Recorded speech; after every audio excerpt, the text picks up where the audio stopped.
basically. Yeah. All right. Gentlemen, start your engine! Drivers, start your engines! Gentlemen, start your engines. Remember what I told all my drivers? Reach up there, pull those belts tight one more time. Drivers, start your engines! And gentlemen, start your engine! And welcome back to the Green White Checker podcast. I am Andrew. I'm joined with Zach, Austin, and Joe. NASCAR returned to the Indy Oval this week, thank God. And trucks are at IRP, so we got a little bit of everything to talk about here. Let's just jump into Indy. Kyle Larson gets handed a win by NASCAR, in my opinion. Let's see if everybody else thinks the same. Zach, how do you feel about the race this weekend? There's a lot of good racing. ARCA was pretty good. It was Zawalich and Zilich and Sawalich. I always can't say them. In ARCA. One. Them two guys were racing hard in ARCA. That was good. The truck race on Friday was pretty good. Saturday, the Xfinity race was really good, despite what I thought it might have been. I thought it was going to really suck because they were running the super speedway engine, but turned out to be okay. And then the Cup race, which is by far the worst race all weekend. It was exactly what I expected it to be. You know, this car can't handle dirty air, and Indy is just a single lane track. So I don't know what's going to happen. I don't know what we expect to happen. I didn't expect much. There was the one good thing about track position races, which Indy is you get a lot of strategy. So that was kind of cool. Like everybody was doing all different kinds of stuff on strategy. So that was kind of interesting to watch. But as far as like on track stuff, it was pretty much what I expected it to be, I guess. But regardless, even if it's the worst race of the year, if we're going to be at Indy, we got to be on the Oval. Yeah, I agree. Yeah, I think that it was still selected better than the road course, I guess. At least, at least like the total product for the whole weekend was better than the road course, like Xfinity and everything included. I was finally able to catch some of the Xfinity race for what feels like the first time this season, and was great. So I still feel like the Oval is the right choice here, but I was hoping for a little bit more. Just curious how this car was going to do on the Oval. So I know we had really turned against the Oval with the Gen 6, so I was hoping for a little bit of retribution for it, but yeah, not a whole lot. Again, not an Indy problem as we saw with the rest of the racing this weekend. It's a next gen 7 whatever problem that just hopefully we figure it out someday. Mm-hmm. Yeah, not too much added. It's again what we expected with this next gen car. And I think it was NASCAR. They posted a photo from turn 4 looking to turn 1. And it was just, they're like, oh, this is so cool. And it's just literally just a straight line of all 40 cars. I'm like, yeah. I know it's a single lane track and but it's just like a single lane train. And then every now and then someone's going to get a draft and pull out and go around. So it's like, it's so weird though. Cause like Indy cars, I mean, you can't argue those. Yeah. They're so fun and you can't argue those aren't air dependent and those probably don't get out of shape in dirty air, So what makes that so much better? Maybe it's they can actually run a couple different lanes. Maybe it's that they have a little bit more top end speed in the draft, so it makes passing a little bit. It's almost like a DRS, if you like, you know what I mean? Like they get that straight line speed, so you get a little more weaving on the straights and a little bit more like games played there. I guess it makes it so entertaining. But I don't know. It's weird that the air dependency doesn't hurt the Indy product. It just seems to hurt this car and with a NASCAR product. They can get a better run, I feel like, in Indy. Yeah. They can actually make a pass on the straightaways. I feel we get just lagged out. Yeah, that's what I think it is probably. I think it's got to do with a lot of things. If you're talking IndyCar versus NASCAR, one, I think the draft is more impactful for the IndyCar than it is for our car.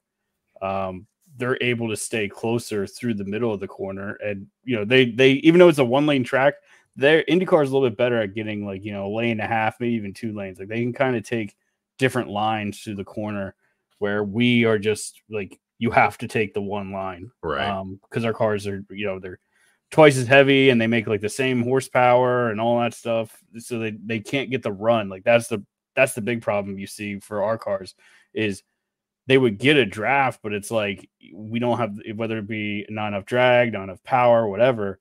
It just takes the entire straightaway to actually get to the car you're chasing. And then you got a corner and you get dirty air and you get washed out and you have to do it all over again.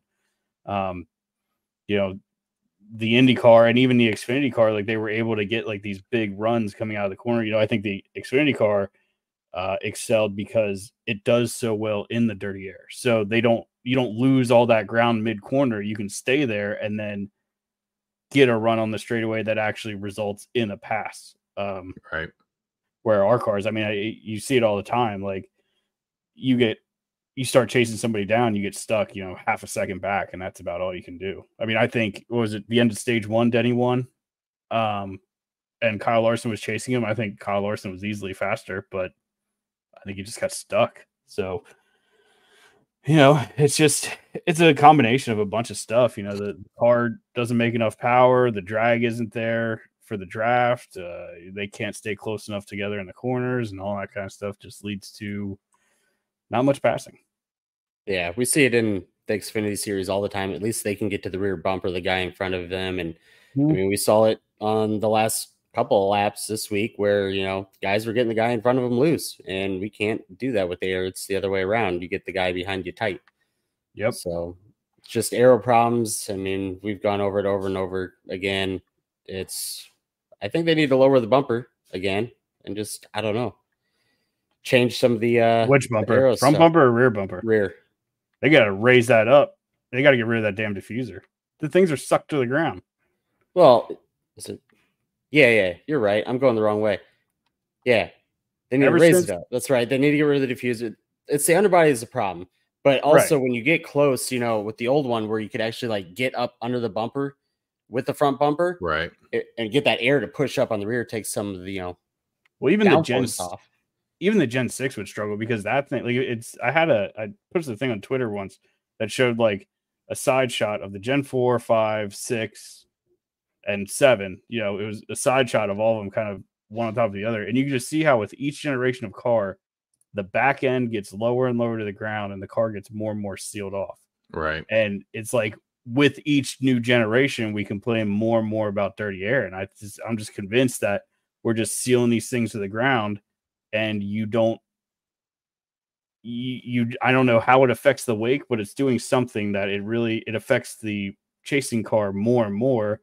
And now we're to the point where like there's almost no overbody downforce. It's all underbody. I mean, I'm not saying there's none overbody, but it's not much. Really, you can't, like, I don't even remember the last time we saw somebody pack air on a spoiler in this thing. I don't think you can do it. I don't think you can either. I have yet to see it. So, and that's something I think Denny's complained about before. I think I heard a couple others is like, there's no offensive tools for the guy chasing. It's all defensive tools for the guy leading. So that's just what makes it very, very difficult. And the only time we see this car be really good is when, you go to your Kansas or Vegas or whatever, a track with big multiple grooves that are both very fast and you can get away from that wake. Yep. Multiple lanes, and obviously Pocono, Indy, both those are not. Nope. So, yeah, it's an issue. I mean, there's some racing in the back, but it's the same thing we see every week where, the first couple of cars really suffer from the aero tight, and then everybody else is really suffering the same. So you can get some passing, but I don't know. Larson came from 20th or something like that on the last run, but everybody was saving fuel. They're all running 50%. Of course you're passing. Yeah, I saw somebody saying he was going to win it no matter what, even without the caution there at the end. And it was just like, no, that's not true at all. No, as soon as Blaney decides to go, he's not getting by Larson. Yeah. Yep.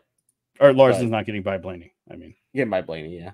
I mean, Brad might have had enough to finish it if there wasn't a caution there, but who knows? Yeah. I guess we'll hop back earlier in the race. Chase Elliott, Brad Keselowski get a blend line penalty exiting pit road under green. Ooh. I mean, NASCAR sent out an email saying you cannot do this, and then It both was of them just more drive up vague. It on was the more track. vague than that. Yeah, that's my thing. Is like I multiple guys said like they sent out the email. They said this is what's allowed, and now they're saying it's not allowed. So I like from what they were saying on the broadcast, it seemed pretty straightforward. Do not enter the racing surface, which I don't know if they thought that meant racing line, and that's where the confusion was, because technically, I mean, no one's running that part of the short shoot. So like maybe that's the confusion. Like, well, what's it on the racing line? So, it's not the racing surface, but like, so maybe just more clarification or like diagrams is like, hey, this is considered the racing surface. But I mean, that my thing is if there's a common denominator where two guys in a row back to back are confused on the same thing, and I'm sure potentially more would have been had those guys not gotten penalized for it, that quickly, like with, been an after race penalty or something. I'm sure they would have seen there. I'm not sure, but maybe they would have seen more. But like, that's my thing is if multiple guys are having the same issue, like at some point it's a breakdown in communication. Yeah. NASCAR is known for their elite communication. Well, here's what the rule says. Vehicles must use an acceleration lane through the exit of turn 2. Check your mirrors and come to the racetrack. You may swing wide beyond the white line on the acceleration lane. Which one? There's two. Yeah, there's 3. 1 and 2. There's 3, isn't there? There's 2. There's 2 that would be. You in have play. the original line, and then you have another line before the track. Yep. So the gray area is you can pass the one line? beyond the acceleration lane. Yeah.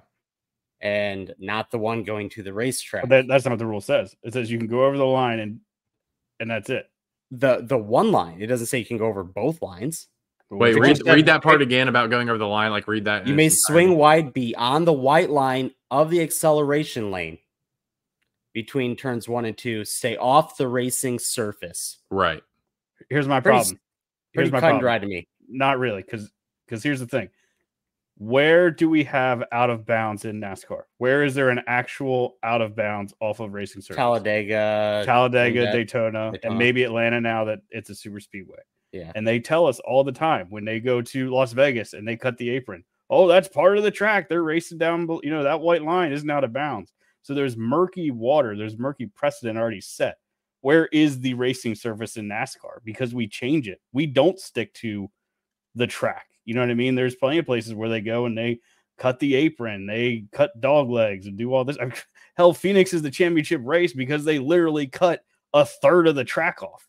Yep. So the racing surface isn't a great, definition for me in NASCAR, because what is that? We race all over the place. So yeah. There's literally a line there. Say don't go over the second white line and be done with it. Yeah, I don't know why they don't say that. To be honest, like I understand, like I definitely agree. It's kind of murky. You say you can cross the white line without just saying like you can cross the first white line. Like you right. Like why not just add? Yeah. Do not cross the second white line. Done. But at the same time, do not enter the racing surface again. Like I guess you're saying, like, yeah, there's some gray water there, or I don't know though. But like to me, it's still like I don't know. Like yeah. See, there we go. Okay, there's 2. Yeah. Like to me, that's racing surface. For those of you listening, there's a graphic of that where the penalty was given, short shoot between 1 and 2. 2 lines. To me, you can cross the white line. Like, yeah, it's murky, but to me, I mean, so I don't in know. the image that we're showing, Kyle Larson is in between the white lines. He's good. Mm-hmm. He does go out and touch the far touches the white line, but he doesn't go over it at all. Whereas Chase Elliott's way beyond it. I mean, yeah. I understand what they wanted to say with the 4. rule. They wanted to say what Kyle Larson's doing is okay, what Chase Elliott's doing is not. My problem is with their wording and with what they're using to define it. Like saying stay off the racing surface. Again, there's a dozen tracks we go to where we don't stay on the racing surface, and that's part of where we race. Like, wait, we don't stay on the what? The racing surface. Right. So there is a determined racing surface. Apparently, it's just all the track except for the pits, from what I understand. But you just said they're going off the racing surface. They're going which off means of that there is a what, determined racing surface, which means that it's the track itself, not the short. but NASCAR has made it clear that they don't have a specific racing surface. That's what I mean. Like what I'm saying is they go off of what you would think is the racing surface. But you look did at a say that in the racetrack, context of the broadcast saying the racing surface goes all the way down. So if somebody blows a tire in turn 1 and they stop their car underneath that white line, where are they at? Are they off the racing surface? Oh, so off the racing. So off the racing surface. Would NASCAR throw a caution? No. Yes. well, hold on. Who's leading? Who's leading? Kyle Larson's leading with 2 laps to go in the Brickyard 400. We'll get to that. We're gonna wait. We'll get to that. But if somebody blows a tire and they're on the apron, NASCAR would throw a caution. You know it. They have done it. Well, They throw a caution for somebody rubbing the wall. They've thrown it for All-Star somebody race just getting 2022. sideways. So what I'm saying is, again, it's just a consistency thing. Like you look at a track, you see the white line going. Every track has a white line going around the bottom, right where the banking transition stops. You would think that is the racing surface above that white line. However, there's a bunch of tracks where we use the area below those lines, but that's the racing surface. I mean, we race on it, but I think they'd still call it off. Like Phoenix pit exit stays under the apron because it's off the racing surface. Yeah, but there's points where you could hit somebody coming out of pit exit in Phoenix while you're cutting. They almost hit that pit because exit they're wall. going off the technical racing surface. They're going onto the apron. The only reason, like they do that at Auto Club, or they do that at like you're talking about, they go below the white, or where were they doing it recently where it was raining? Yeah, New Hampshire. Yeah, they're on the apron. They're on the apron. They're off the racing surface. NASCAR doesn't really hold to track limits. At Watkins Glen, turn 1, they go off the racing surface. But it's still limits. They're racing They're racing off of the racing surface, but there's still a determined racing surface. Like there's still like the track. Now, like NASCAR doesn't really do strict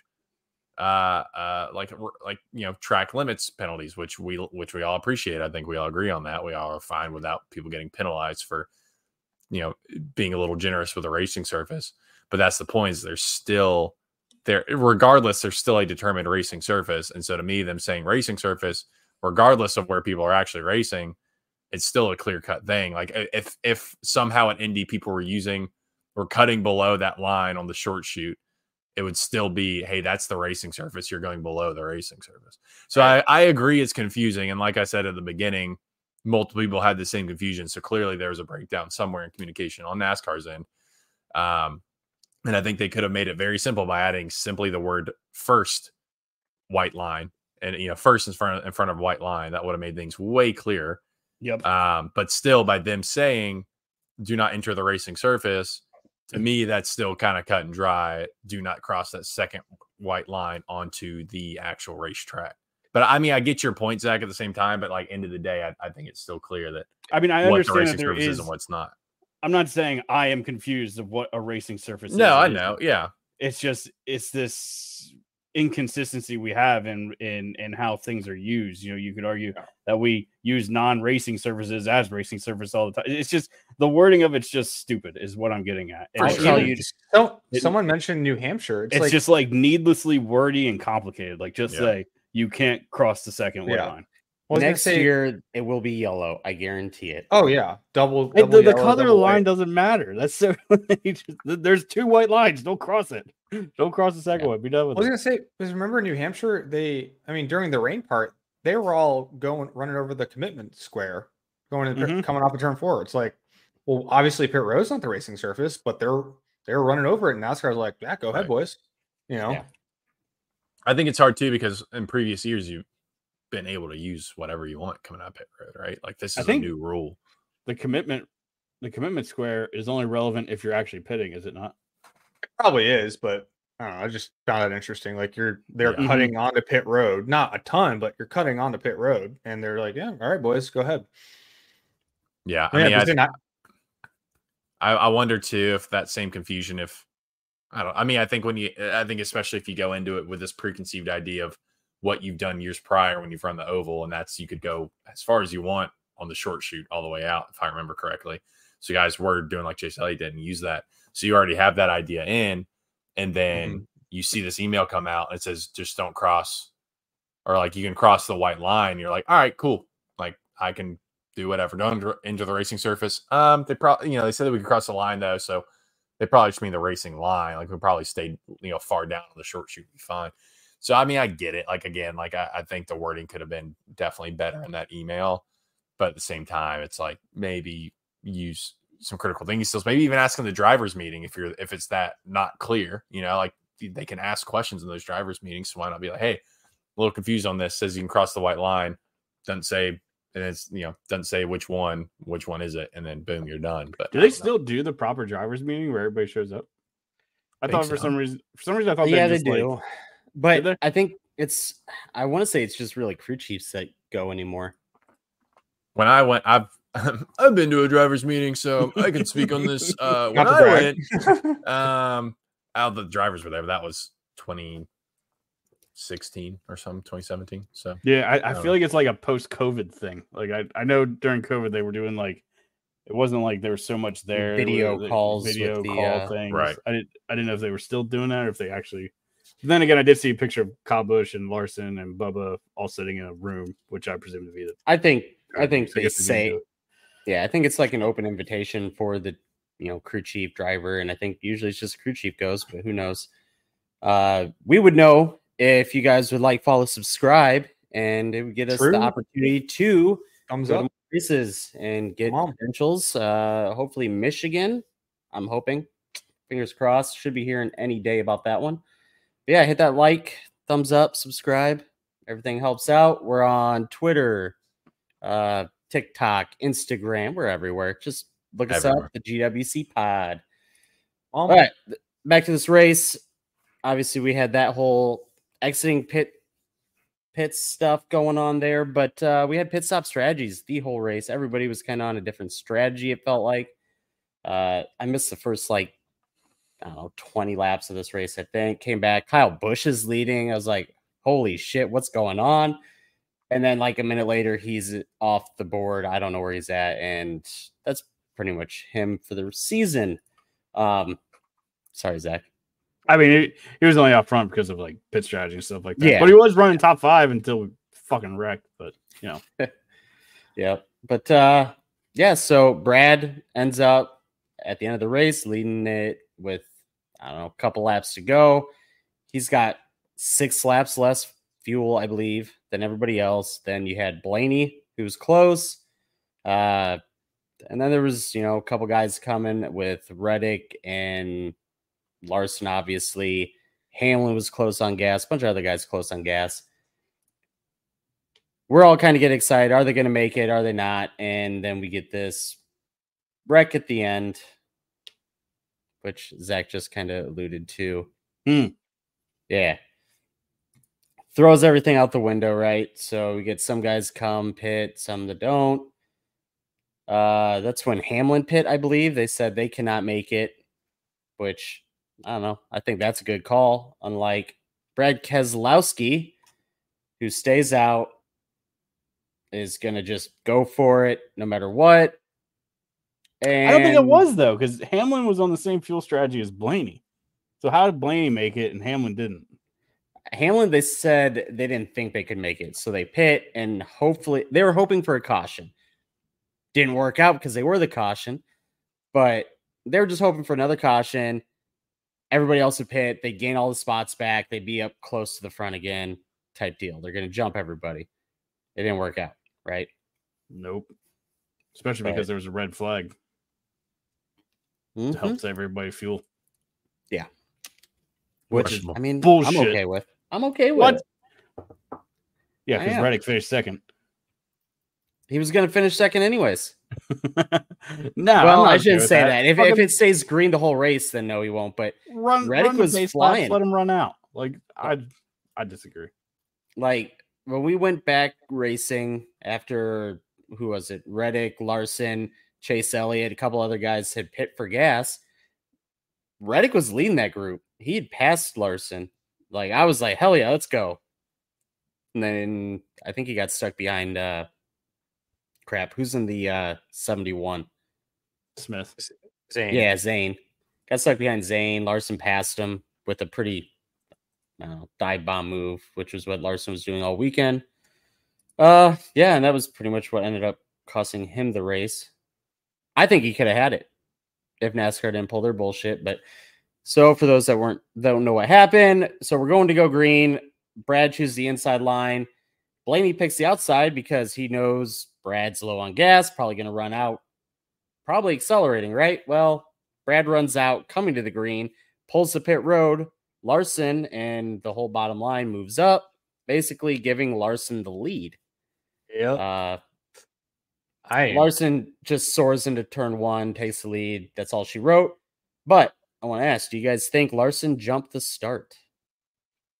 I need to go back and look at it. I didn't even realize it until actually our new VP in our office. He's a NASCAR fan, so we talk about the races, and he's like, I feel like Larson jumped. He's a Blaney fan too, for the record. So, but he was like, he told me he's like, I feel like Larson jumped that start. I'm like, oh, I need to go back and watch that. So I need to find a clip real quick. And I have it posted on our thing.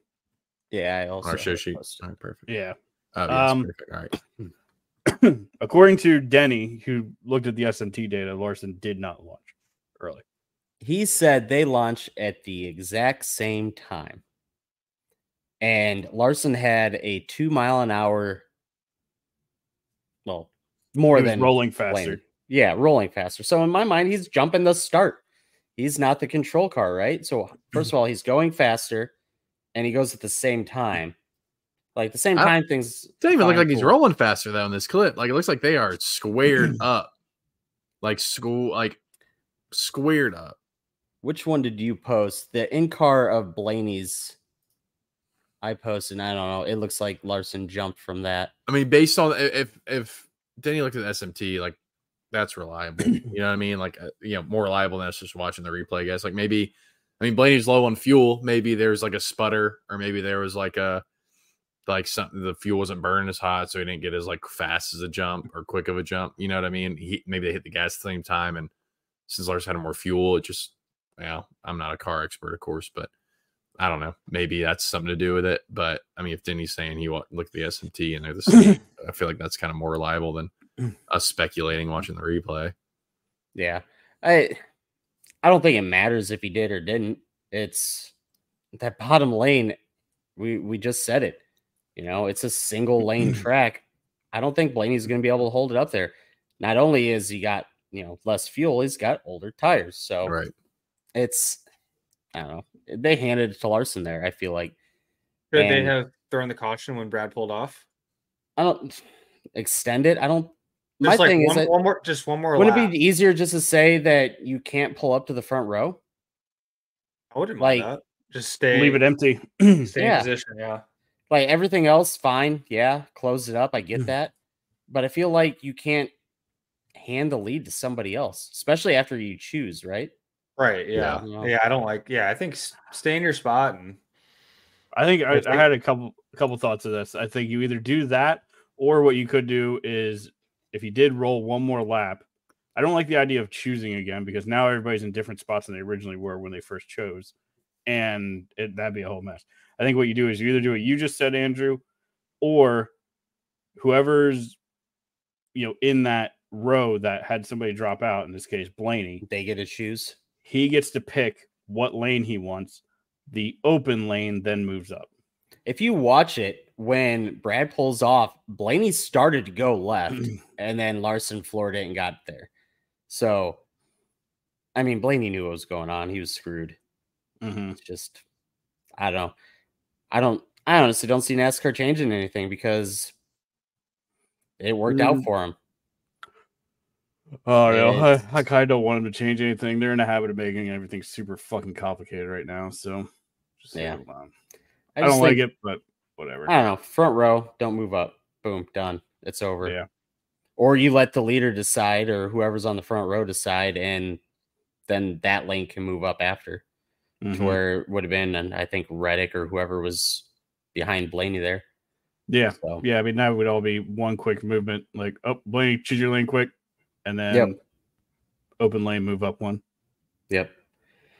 But then we get a giant wreck going into turn 1, which, man, John Hunter hit a ton. Like, he hit the inside wall hard. He then got spun around and hit the driver's side on the turn 1 wall, outside wall. Glad to see him get out pretty quick, but massive wreck, red flag, and I don't know. It was over in my mind there. We go green again, and Reddick instantly gets up to second. I said to the old lady, I was like, "Oh, I need a quick caution." And Briscoe spins out of 2, and I was like, "Hell yeah!" He goes down, hits Priest, wasn't it? Priest. I said Briscoe. Priest, yeah. Priest. Yeah. I don't know. I might as well say Cole Custer Jr. But he goes down, hits the wall just a little bit. It's like, hell yeah, here comes the caution. Nope. It's coming, I swear. No, it's not. I promise. They show him spinning the tires and start moving a little bit. I'm like, damn it, they're not going to do it. And then he stopped again. I was like, he can't move. He's stuck. They're going to throw before he crosses the white flag. Nope. We're just going to continue and throw a caution after. Larson takes the white flag to give him the win. Woo. What a just anticlimactic finish. No, that was so weird. I think Reddick had something for him. I think Reddick had a very fast car. Yes, I'm a Reddick fan, but he was gaining on him on that last lap. So you can't tell me that Larson was just going to walk away from it. Saw a bunch of people saying that, oh yeah, Blaney wouldn't have caught Larson anyways. It wasn't Blaney racing him at that point. It was Reddick. So, I don't know. That's Reddick's season in a nutshell there. Just there at the end, but can't finish. Yeah. But, sounds pretty good. Yeah. Yeah. Anybody else's thoughts on the finish there? It's another stinker of a crown jewel finish. So hopefully Darlington's got something better for us, because they usually do, but as long as rain's not involved, NASCAR and rain, as long as it's not humid, which it's humid in South Carolina in September. So yeah. How many crown jewels does NASCAR have? 4. You would not consider Bristol Night Race a crown jewel? 4.5. I consider it over Indy at this point, but I don't know. Maybe 5. I just keep thinking about that every time somebody says NASCAR has 4 crown jewels. Okay, hold on. I feel like Bristol Night should be 1. Daytona, Charlotte, Coke, Charlotte, Indy, Darlington. Okay, I would say 5. Bristol Night. I'd say 5. Especially whenever Bristol Nights, if you're talking to a new NASCAR fan, it's like, I think Junior said this, but like if there's one race you're going to take them to, it's probably going to be Bristol Night, because that's just like the spectacles. Yeah. Mm-hmm. But when we have a good short 6. track car. 6. Yeah. Well, 7. Kansas. True. I do have a thought on the ending. I've seen a lot of people talk about, like, here's my thing. So this weekend, you know how like people with iPhones, you know how you can set up the different like focus modes. So you can do like fully do not disturb, where all the notifications are silenced. You can do like personal or work, where it's only like your work notifications go through or whatever. Well, I set one up this weekend that was, I just call it like sick of notifications, where basically I have everything muted except for texts and calls. So I'm just like, Discord gets muted, like, all social medias get muted, whatever. Well, I'm watching this ending and I see, whoever hit the wall and they're trying to get it going. And I'm like, oh, like, I was totally fine with the finish. I had no issues with it. I was like, yeah, it's happened before. It's a big track to try and see if he gets going. If he doesn't get going by the time they get around to him, they'll throw the caution. Like that to me was totally normal. Come to find out, after the race, I go back and open up Discord, Twitter, whatever, and everyone's you are wrong. Yeah, everyone's up in arms, like this is rigged. Like they waited till Larson took the took the white to throw the caution, so he would get the win. Like this is horrible. This has never happened before. And I'm like, whoa! I'm like, whoa, what? I'm like, I thought this was fine. I thought this was precedent. I think this is kind of what they do on these kind of tracks. And so I don't know. Like I think that it was kind of eye-opening to me, and I've thought about this before. I'm like, how often is my opinion on a race or anything swayed by the public opinion on that? And so I'm not saying everyone who has that opinion has been swayed. I'm not trying to be like, well, I wasn't on social media, so I actually know better than everybody. I'm actually better than everybody for not being on social media. Pretentious sounding. All your on your Twitters and whatever. I like to form my own opinion on things. I was busy forming my own opinion. But to be real, it's like, like what had I, this is speaking on my sway ability, like had I been on Discord and Twitter and everything while that was happening, I probably would have had the same opinion. I would have been like, oh yeah, this is totally rigged. I can't believe NASCAR waited through that caution.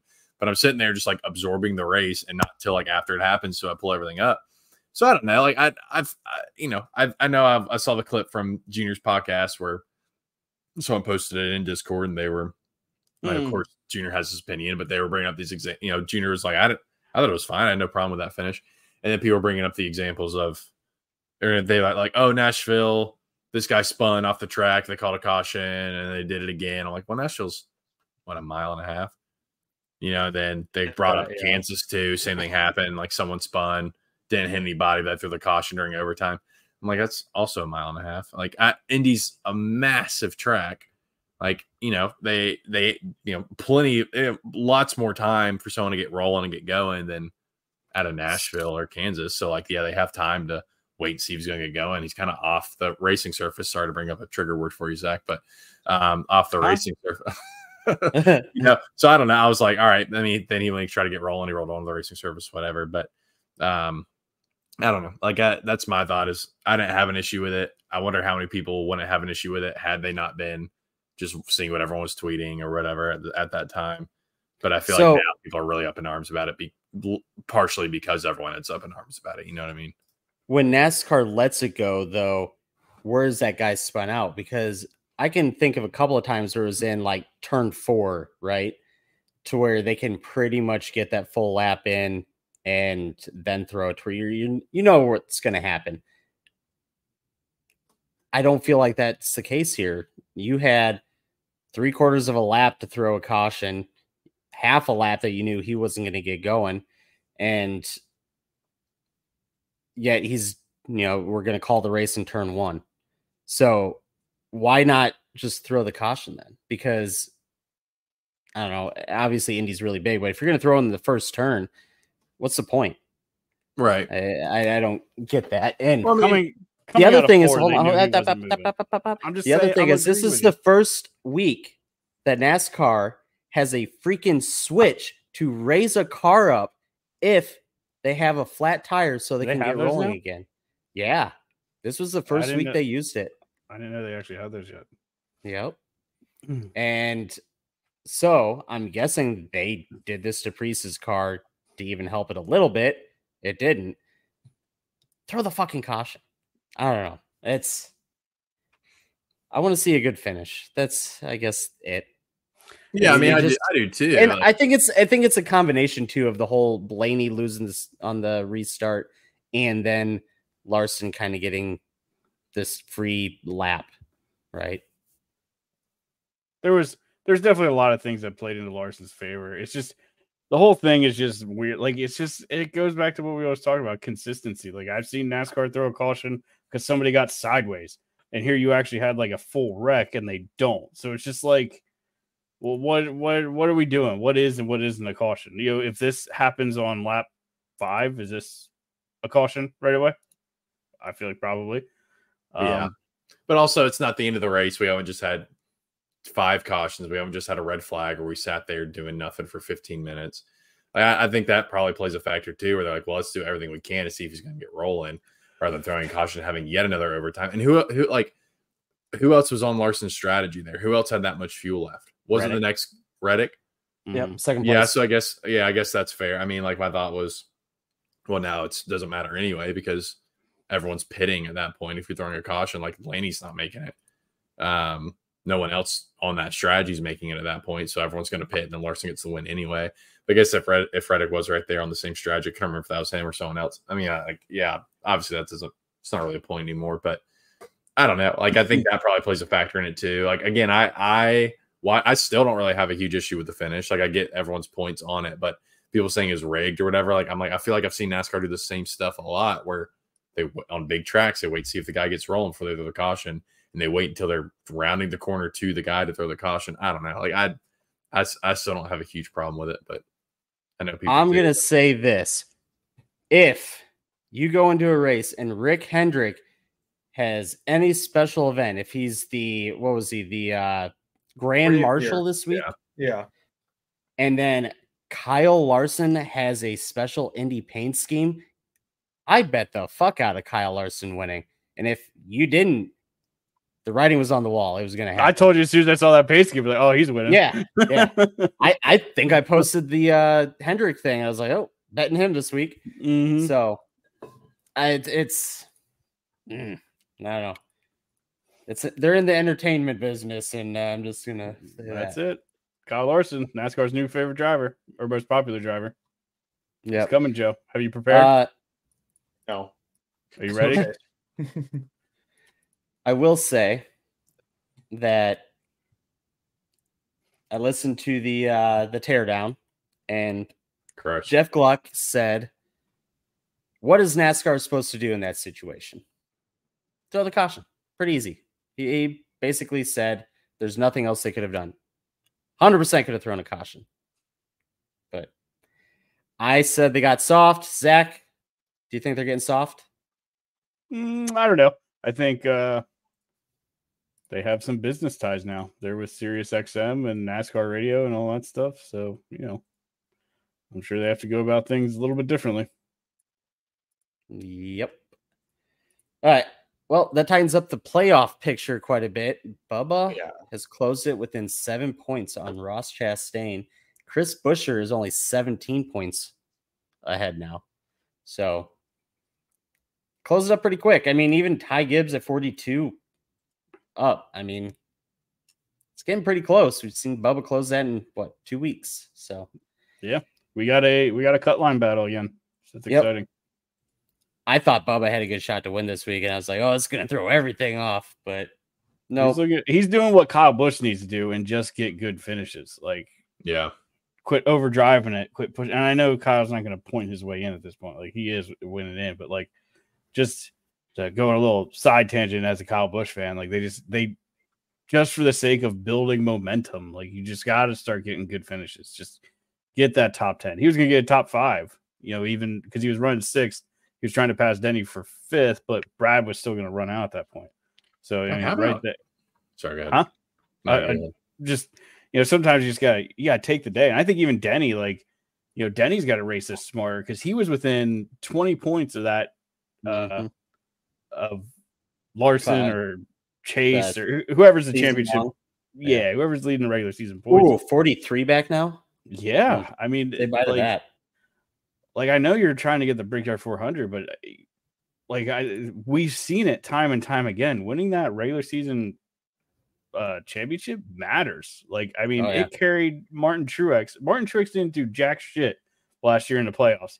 We were complaining about it because he wasn't doing anything, and he kept getting into the next round. He kept getting into the next round despite doing nothing.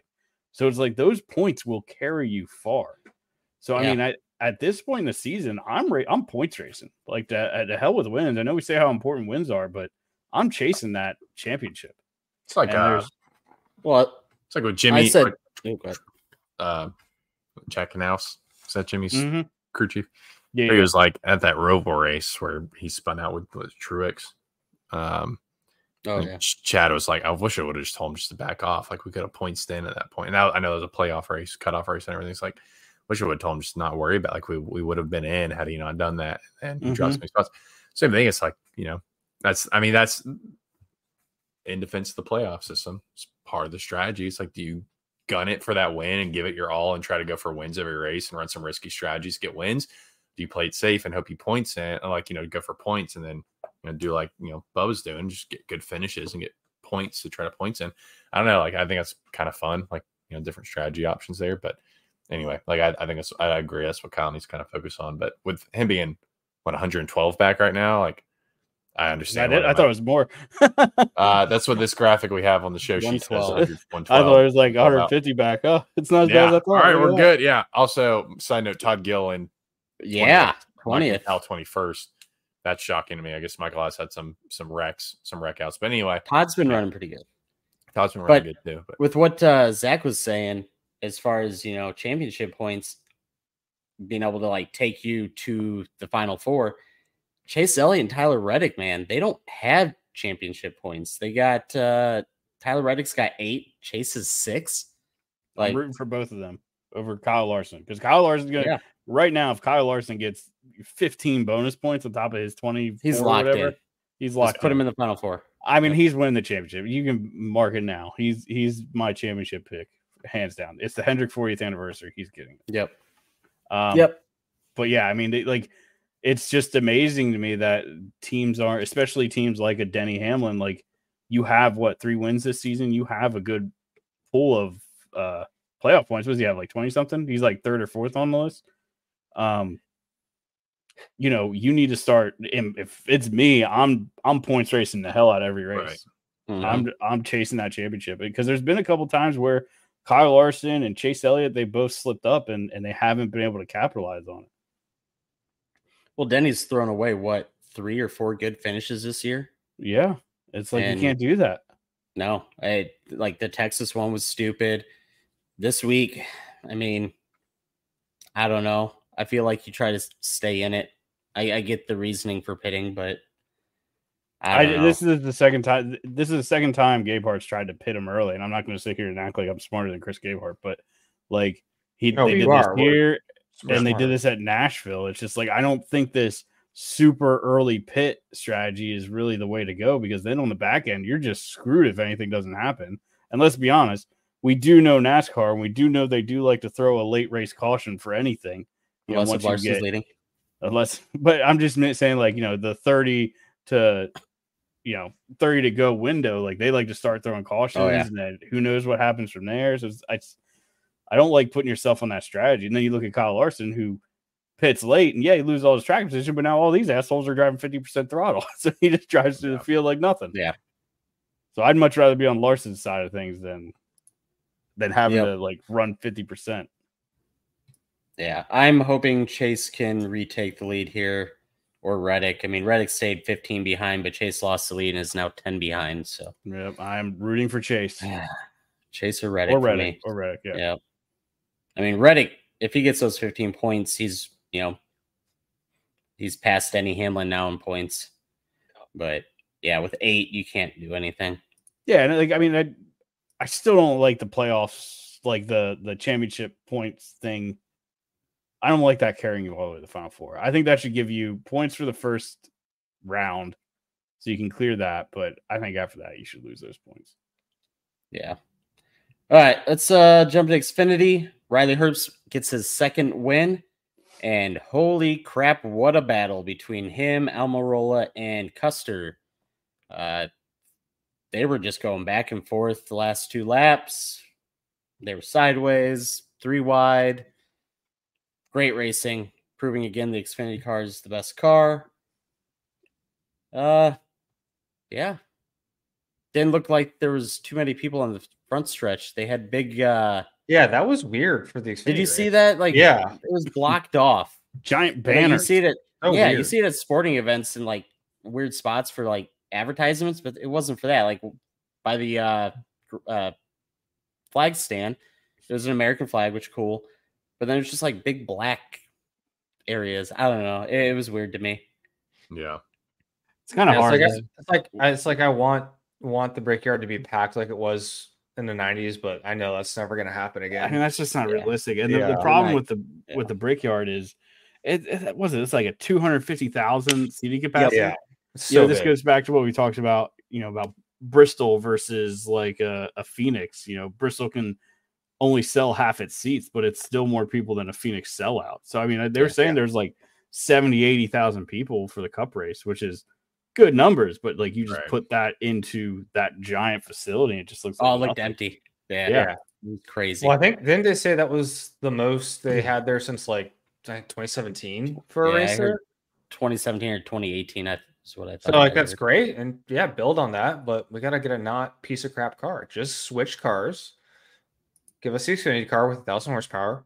Call it a day. It's not that hard. They got to be working on changes on this car by now, right? I would hope so. Here's a change to make. NASCAR, Steve Phelps, whoever is in charge. Xfinity car, see a problem? Probably not. The first question is, do they see a problem? The second question is, if they do see a problem, do they blame themselves and the car for it? Right now, I don't think they do. I think they blame the tire. That's why they're leaning on Goodyear so much. You're forgetting the point here. They love what they're seeing. I mean, so Yeah, but the drivers are shitting all over the car. I think that's. I think they gotta know there's a problem. I don't think that's the resident homer. Yeah. I think they gotta know there's a problem. I think they gotta know it's not just the tire. I mean, they may publicly like try to blame the tire to a degree, but also don't want to burn their relationship with Goodyear at the same time. So, but I don't know. Like, I think that they got. I mean, there's no way they see the product and think it's good.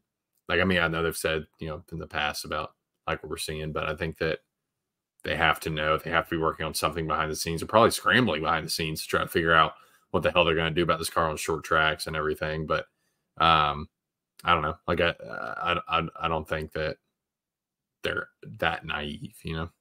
I just don't have any evidence of it, and I'm just not convinced of it. I mean, they can't jump to everything. You know what I mean? Like, they're doing different tests. They're doing different. I mean, yeah, they're doing mainly tire tests, but like that's. When's the last? I'm not being a smart ass asking this. When's the last time we did like an actual test?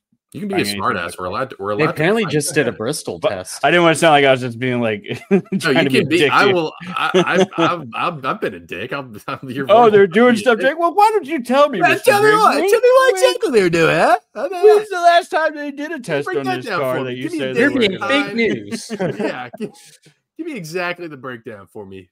But I'm trying to think of when the last time we actually did something, trying like a new component on the car or whatever. All they've been trying is like aero shit, which I don't think that's going to do. I mean, it's cheaper for them to push to Goodyear, in my opinion. It's cheaper for them to push to Goodyear and have them try to fix something than try to change something fundamentally on the car and have to rework the car and do all this stuff, especially since they're, since it's all controlled by them now. So I don't know. I think it's a quicker fix, maybe more of a Band-Aid to get the tire fixed, get some more tire stuff worked out. But I don't know. I think the amount of movement that has to go to get an actual full-on car change. It's I guess it's gonna be a tremendous cost. Anything you do. Yeah, and I feel like it's maybe troubleshooting. It's like, all right, let's first check the tire. What if it is just the tire? Let's run some tire tests. Let's try some different compounds. Let's try running an option tire. Let's see if this makes things a little bit better. No, it didn't. Okay, well, let's move on to a slightly more expensive thing. Maybe it's horsepower. Maybe it's the spoiler. Maybe horsepower ain't happening, Joe. I don't know how to horsepower. Yeah, I know. Horsepower's not happening to the hybrid. We've established that. But no, I know. I don't know what's happening with that. I know what you mean, though, Joe. But it's like, it's like, okay, let's move on to the spoiler. Maybe it's the spoiler's too big. Let's run a smaller spoiler. Still kind of shitty. Okay, let's move on to something else. And then, they're not going to jump to, all right, we have to change the entire underbody of the car and change the bumper and change the engine and like, they're not going to jump to that.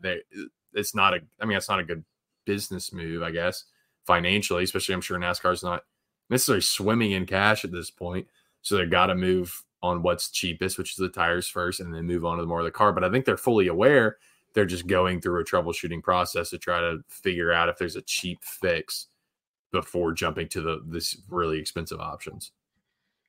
And I get that, but I feel like all these drivers are saying, hey, this is what we need. Do it. And like, I get you can't just snap your finger and make all these changes just like that. But like, I mean, they're working on tires. I'll give them that. But I mean, they've done a zillion tire tests. Like, what are we?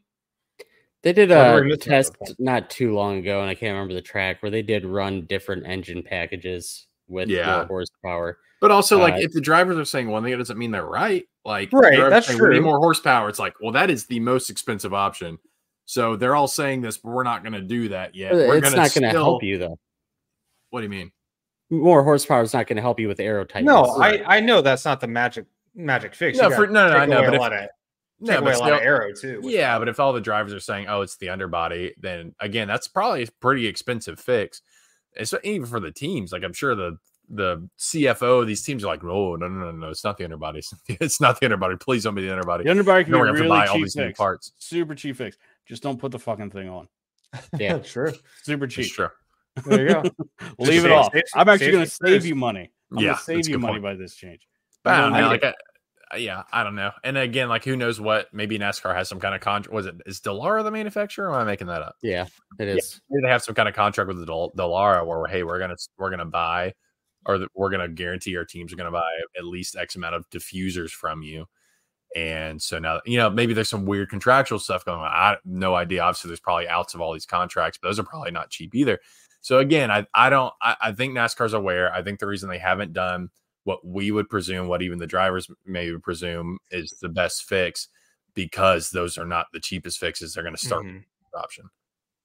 And I mean, I know we kind of joke and are serious about the Xfinity car, but I mean, I just looked it up, and I know Denny was tweeting with Landon Castle too about, because Denny he said recently, oh, it costs 18 mil to run a Cup car, costs 8 to run a high-end Xfinity car. Like, it'd be so much cheaper. And yeah, obviously it saves you money. They can put that $10 million into other parts of their organization, right? Because there's all this, that saves money, but they're just using it for different things, right? They're saving money on hotels by not going to the track all weekend, but they're just using that for social media. I don't know. These next gen cars cost $1 zillion. So run the Xfinity car at 1,000 horsepower, call it a day. I don't think you need 1,000 horsepower. No. I think you need 10,000. What's the Xfinity car run make? top fuel. Yes, top fuel. Yes. What's the Xfinity car make? They make 650? I don't even know anymore. I think 750 would be a great number for the Xfinity car. 650 is fine. Like it's the Xfinity car is just so well balanced. Like, and that's what like I try to not get on the horsepower train. I know everybody loves to say horsepower, but that isn't necessarily what you need. What you need is a great balance. 650 to 700. Yeah. So what you need in any car, any type of race car, is just the balance. You need the balance of power, and grip, and aero, and all that stuff to be just right. And the Xfinity car is that. So I guess it's just, for me, it's frustrating that NASCAR didn't, sort of look at the Xfinity car and say, okay, we have a great package here. How can we sort of, I don't know, make it more difficult for Cup or whatever, how can we bring that up to Cup? Instead, they designed a freaking sports car, which is terrible.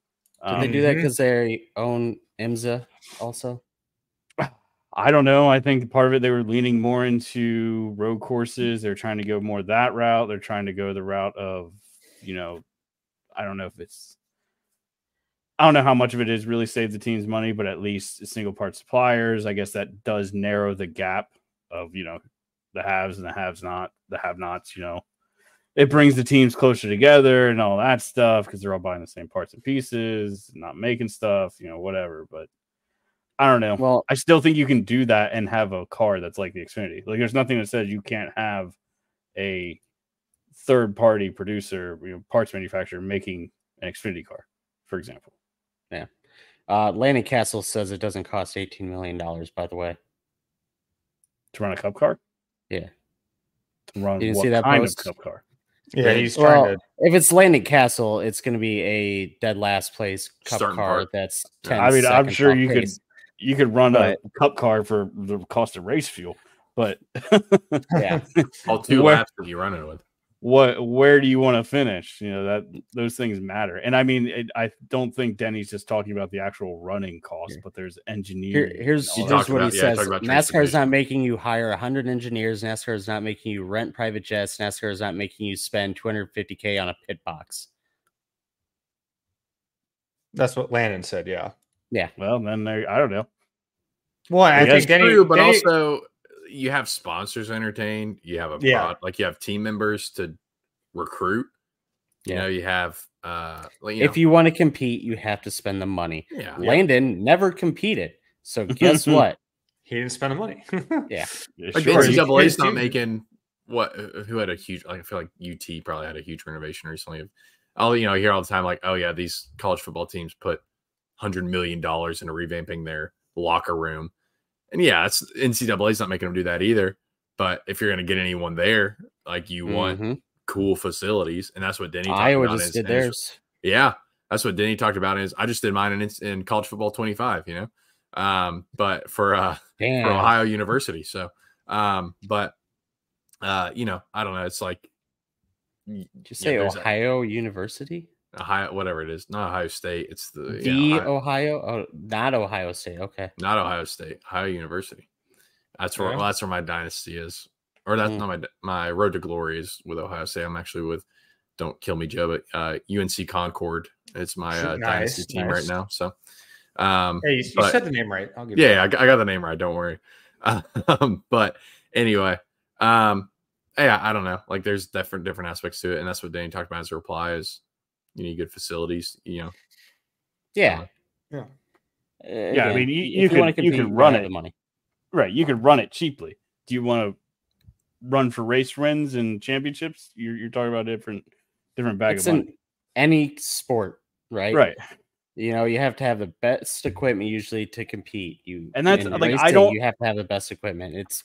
I don't have a problem with that. Like, I don't have the problem with a Rick Hendrick or a Joe Gibbs. Like, if they're investing that kind of money into the sport, I believe they should find more success than somebody who doesn't invest that kind of money. Right. You know, you're creating job opportunities, you're giving into the sport, you're helping build everything up. Like, you're investing into it.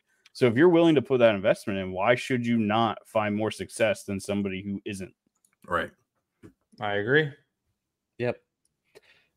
Truck race. It was Ty Majeski overcame a pit penalty, or not pit penalty, jumping the restart penalty, and made it back up there to win.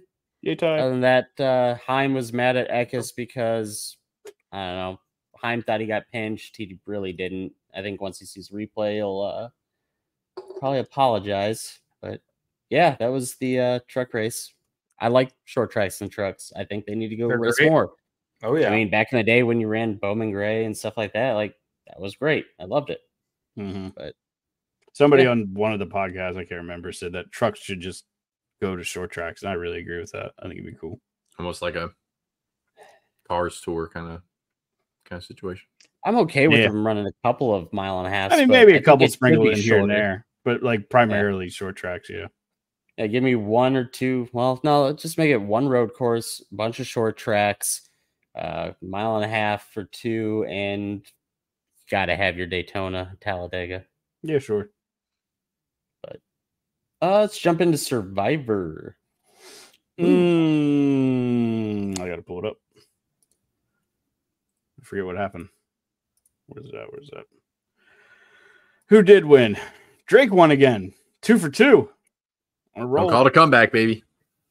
Drake won with Blaney, who finished third, and then Andrew had Gilliland, who finished seventh. I was then third with Bowman, who finished 31st. He was looking pretty good, but then he got caught in the wreck that Denny got caught in, which the only consolation is Joe had Denny, and Denny was scored behind Bowman. So very slightly. We are good with that. Some more Hendrick bias paying off. I like it. Yeah, so who's up first? That'd be Joe. You're up first. Who you got? Kind of scraping the bottom of the barrel here, but no Gragson. Joe still has Christopher Bell left, and he's scraping the bottom of the barrel. Well, that's my one good pick left. I'm going to save that. Well, I'm going to go with Josh Berry. Been saving him for Richmond, so here we go. I'm a little SHR off here. I have Christopher Bell, so I'm going Christopher Bell. There you go. Good pick. This is the week I would have picked him out of the ones that are left. I was looking at my yet to be picks. I'm kind of surprised I have him left, but I guess I've been saving him. So we're gonna go with the whole reigning champion or running champion right now, Kyle Larson. There you go. On a hot streak. Austin might come and make a run for it at the end. I've been saving my picks. This is my last good pick left. Don't tell anybody that, but I've been saving them. We're coming back here. Y'all watch out now. I need all of y'all to finish last collectively every week. We all need to finish last. Everyone needs to get 1 point for the remaining tie for last. Yes, and then I might come back and win. Okay. Man. What else do we got? So our head-to-heads this week. Joe wins it. He got 3 right with Ross, Gibbs, and Blaney. Oh, nice. Yes. And then Zach and I both had Reddick over Elliott, and I had Blaney over Truex. So yeah, we're pretty even, I think, going into it. I'm not sure if I kept track. I'll keep track of it going forward. Oh, kill count. Oof, we didn't finish filling this out. Priest had 3. That was the Byron wreck. Who had the big wreck? Who caused that? Was that Zane? No. There's one Hocevar did. That was... I don't know if you want to blame Hocevar on that or not, but... Did Corey have one? Well, the Hocevar one, wasn't that just Truex being dumb? No, Hocevar split it 3 wide on the restart, and I don't know if he went up or somebody came down, but They were 3 wide going into 1 and catastrophe. Almost got Blaney. I'd have to go back and watch. I don't remember. And then, the big wreck. I can't remember who the hell that was. Was it 31? It might have been 31. But they're going to get, at least 5? I'll look at it. I'll mention it next time we stream, which is actually a good question. What's our next show? Ooh. Olympic break, baby. Olympic break. Yep. Anyone watch the Olympics? Anyone here actually like God, no. I sit down and watch them? I check in every now and then. All right. I had a question because we asked this at our church event tonight. If you magically were really great at any sport, which one would you want to win? Racing. Bobsled. Oh, in actual Olympics? God, I don't even know. Actual Olympics. Winter or summer or either? Both. One of each. I love watching me some bobsled or some bobsleds luge. are cool. Yeah. I like the biathlon where you cross I watched ski and Cool Runnings like 100 times as a kid. Also, I found gymnastics. I'm doing flips and shit. Yeah, true. I found out tonight that there's a thing called kayak cross where they like drop them. There's 4 guys. They drop them down from like a bridge, and then they can literally. It's kind of like Barrio Kart where like you do laps, but at one point you have to do like a 360 like underwater or something like that, and then they can like fight. They can fight each other with their paddles too. It's sick. What? That's sick. I'm gonna find a clip and put it in our Discord, but I'm like, I kind of want to do kayak cross. That sounds awesome. I think it'd be cool. What's that one where it's like the cross country skiing with the guns? Biathlon. Yeah, dude. I feel like I want to do that. Biathlon's sick. badass. That's badass. So that'd be cool. But also, I like Winter Olympics better than summer. I mean, I never really watch either. It's more of like, oh, they're on. I'm home after work, whatever. I'll put them on. But yeah, Winter Olympics, I'd take over summer any day. So I'd feel either bobsled, luge, or the luge. Biathlon. All right, Justin Haley's getting 6. Ooh, hit him with it. And I should say, Priest has made his way up to 3rd on our list for the year. Wow! So he's closing up very, very quickly. Actually, he's been causing wrecks every week. Corey LaJoy had been moving up quite a bit too, but yeah, I still had to go back and look at the host of R1. I don't call it off the top of my head. But yeah, I don't know. Honestly, running in the Olympics, just because there's so many things that you could go and win gold. Yeah, like obviously, I'm a track guy by profession, so I do enjoy the track and the marathon and stuff. Yeah, I used to be a runner, and now I'm fat. So yeah, my knees can't take it like I used to. Oh God, no! Like walking period now. It's like, oh, that's a mistake. I ran 2 miles today. I'm like, my legs are killing me. Ugh. Good, nice flex, Joe. Yeah, I ran 2 miles, not to brag. I ran 2.5, so yeah. I didn't. That's a lie. I made that up. Yeah. We got anything else, guys? Richmond's next. We'll have a show at some point if there's a schedule release or big news. Mm-hmm. Other than that, I think we're done for the night. Think so? Yeah. Hell yeah. Like, follow, subscribe. Yeah, like, follow, subscribe, comment, questions for the OnlyFans. We really need some OnlyFans questions. It's been a while. So where's that link, Andrew? To think about. That's on our website, but you don't even have to go there. You can leave it on YouTube. You can put it in Twitter Spotify. Tweet us at the GWC Pod. Instagram us. Yeah, Instagram. Join our Discord. We're everywhere. Just ask a question. Hit us up. Text us. I don't know. My number is 6875309. Yeah, that's it. Yep. But on that what's note, the Soldier Boy one? Oh. Anyway, sorry. Continue. Yep. On that note, I'm calling it a night. See you later. Bye. I love you.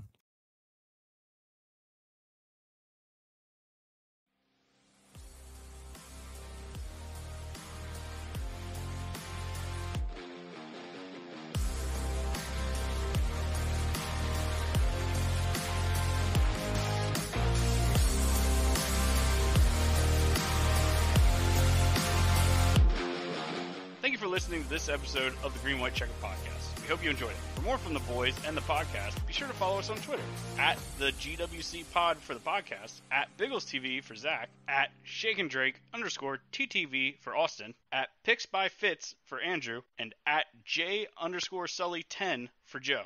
Head over to thegwcpod.com to submit a question for our OnlyFans segment.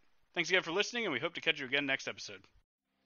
Football season may be over, but for frequency's sake still has you covered for all your sporting needs. Tune in every Sunday when the best professional wrestling podcast around, Cards Subject to Change, gets you caught up on everything inside the ropes. They won't miss a count with weekly analysis and interviews. More into auto racing? We've got a double dose for you on the track. Tune in to Fast Money with Rod Villagomez each week and win some money with the quickest bets in all of sports. Want more insight from Pit Row? Check out the Green, White, and Checkered podcast where they give their insight on everything happening on and off the track. Need your basketball fix? Points in the Paint has you covered with live shows every other week looking at everything in the association. Backed by popular demand, we have the return of The Payoff Pitch, FFSQC's baseball show, covering you on news around the MLB. If you're missing football, don't fret. Mark and Dan still have you covered in the football lounge. Missing Joe Winkle? Probably not, but he's still here talking sports on Educated Ignorance. Football season might be over, but we've still got you covered. For frequency's sake,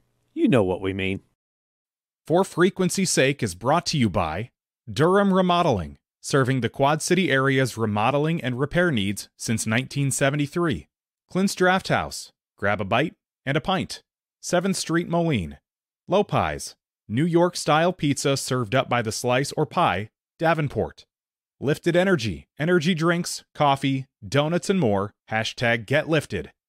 Atomic Sports Cards and Collectibles. Sports cards and memorabilia, vintage clothing, hats, pennants, and more. Ryan Allison Tattoo. Step into the vibrant world of tattoos with Ryan Allison. And A Cut Above, offering quality custom woodwork designed specifically around our customers.